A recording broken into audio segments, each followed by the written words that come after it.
ঈশ্বরের সামনে যারা নিজেদের অযোগ্য বলে মনে করে তারা ধন্য, কারণ স্বর্গরাজ্য তাদেরই। যারা দুঃখ করে তারা ধন্য, কারণ তারা সান্ত্বনা পাবে।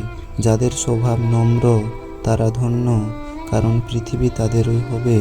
যারা মনে প্রাণে ঈশ্বরের ইচ্ছামতো চলতে চায় তারা ধন্য, কারণ তাদের সেই ইচ্ছা পূর্ণ হবে।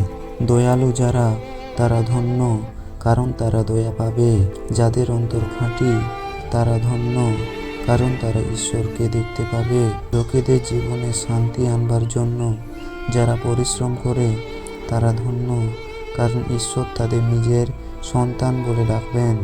ঈশ্বরের ইচ্ছামতো চলতে গিয়ে যারা অত্যাচার সহ্য করে তারা ধন্য, কারণ স্বর্গ রাজ্য তাদেরই। তোমরা ধন্য যখন লোকে আমার জন্য তোমাদের অপমান করে ও অত্যাচার করে এবং মিথ্যা করে তোমাদের নামে সব রকম মন্দ কথা বলে। তোমরা আনন্দ করো ও খুশি হও, কারণ স্বর্গে তোমাদের জন্য মহা পুরস্কার আছে। তোমাদের আগে যে নবীরা ছিলেন লোকে তাদেরও এইভাবে অত্যাচার করত। আমেন।